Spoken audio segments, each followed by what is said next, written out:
And so on that sense, let me just put that out, get it over with, please. So as you all know, I was in Tampa, Florida a couple of months ago, and we launched InDrive. So sad news. Another one bites the dust. I got for the second time. There's no competition. It's not surviving, Chris. I don't know what's going to happen, but I thought InDrive was better for the driver and better for the rider. As of today, InDrive is pulling out of the United States, not just Miami and Florida, and everything has been put on hold at the moment. They're pulling out of the United States as a market. The reason for that is commercial insurance rates. They said if they stayed, they had to raise the commissions, which was at 10% fixed on the driver end, to close to 40%. And their insurance rates have skyrocketed. Commercial insurance rates as that they have to provide as a TNC, period 1, 2, and 3. So goodbye InDrive. Sad to see him go, because I thought they would be decent competition for Uber and Lyft, but another one bites the dust, and it's tough. Now we're waiting for what we're going to talk about. Well, they say, I mean, less competition, not great. But unfortunately, it is what it is. And they tried the second time, they didn't make it. And yeah, I mean, let's be real. Insurance is a nightmare, especially in Florida. California is another one. New York, Illinois. You see where I'm going with this? It's just a nightmare. So one of the problems is a lot of legislation, a lot of lawsuits, a lot of problems all around. There definitely needs to be some reformation being done when it comes to all this, because it's getting out of hand. I mean, if you're spending $400 a month for your car insurance in Florida, that's ridiculous. And just as a personal driver, it's out of hand. So yeah, there's a lot of issues there, and it's unfortunate. It would have been great, but one of the other things though is when you have competition, it could be better for drivers. So when one bites the dust, others are going to try filling that spot. So something like Bolt. We talked about Bolt coming to Canada last week. So yeah, they're going to be getting their rideshare rival, and they're a bigger company as well too. So that means they have the pockets. They're going into Canada, and they do have a presence already in Europe, Africa, Latin America. And is Canada just kind of the first to try to come into the U.S. after that? North America, yeah. I mean, look, Bolt is an established company, like at the places like you just mentioned.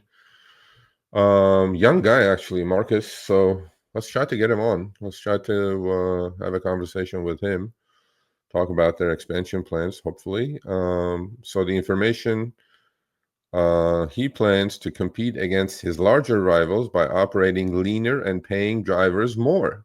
Nothing would please me more than that, Marcus. While Uber and Lyft have a take rate of up to 35%, well, after expenses, Marcus, Bolt keeps 15 to 20%, so drivers can keep as much as 85% of the fares. Now, that is not a factual statement, Marcus, but we will ask you that if you do decide to show up. The number that you mentioned, 35%, is after expenses. What is Bolt's insurance situation going to be? Look, you have to have a TNC license in the United States to operate. That's Transport Network Company. Okay.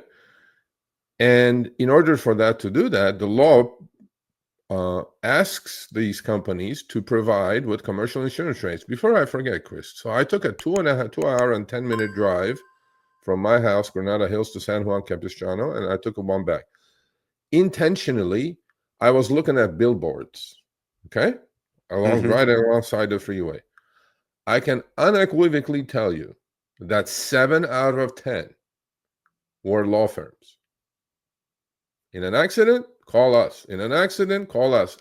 Bunch of them specifically mention Uber, Lyft. So there is an industry that's obviously out there. They're going after Uber and Lyft because they got the deep pockets. And their underwriters, the commercial insurance underwriters, are jacking up the rates to the point that InDrive had to leave. But hopefully Bolt has that secured, and they can compete, because market seriously does need the rider and the driver. Needs competition. Competition is a good thing. Choices are a good thing for the rider and the driver. Hey everyone, Sergio here with the Rideshare Guy. What do we say on Show Me the Money Club? Work smarter, not harder. If you aren't using the Solo app, which I have been for the past year and a half, you may be working a lot harder than you need to. Let's change that. Download the app, link your account where you can manage your income, track your expenses, as well as your taxes.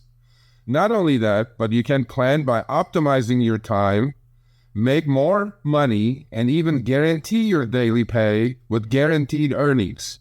Download the Solo app today. Begin to work smarter, not harder. Link is in the description. Let's get back to it. Oh yeah, absolutely.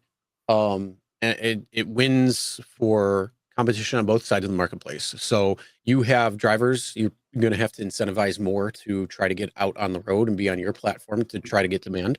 And then on the passenger side, again, it's going to be the same thing, because if somebody's coming in kind of undercutting a little bit, it's going to cause them to have to redo it, especially if they're gaining a large part of the market share.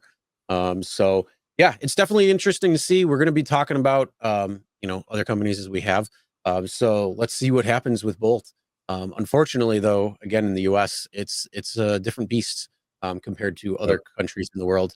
So Canada is going to have a little bit different. I'm not sure how everything is there. Even though they're not that far from me, I could probably throw a stone and almost hit them. So yeah, it's not that far. But yeah, it's definitely something, the more the merrier. And going back on your point of looking at all of the different billboards that are, when I go to the gym every morning, they have usually news playing, or, the Today Show or whatever it is that's on. And so I get to hear all the commercials that are on too. And you always hear one or two different large law firms that are in the area. Have you been hit by while you were in Uber? Have you been hit by an Uber?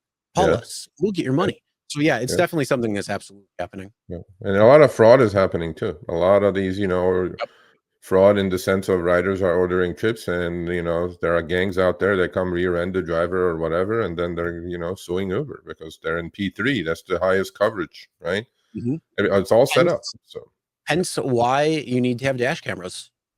You can help Uber and Lyft by providing that kind of evidence, right? I mean, think about it. Well, I mean, not only that, but if you see that it's fraud, one, it's going to help you because you're the one who's got hit.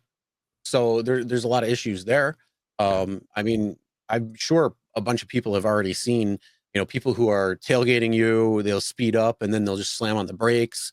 And then they'll be like, ooh, oh. Yeah. And then all of a sudden they realize there's a dash camera and they're running. Yep. I've seen some accidents. I've seen some dash cam footage that the dickheads back into you and then pull up and say, you hit me from behind. Yep.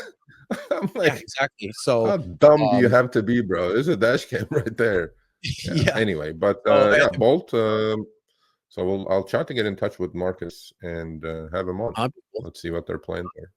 All right, thanks for watching. That short little clip was from our live stream, Show Me the Money Club with Sergio and myself, Tuesdays, 6 p.m. Eastern, 3 p.m. Pacific. Make sure you subscribe, turn on all notifications so you get notified when we go live, as well as all of our awesome content. Make sure to check out this video right here, which will take you to the entire live stream, or check out this video right there. All right, drive smart, everyone.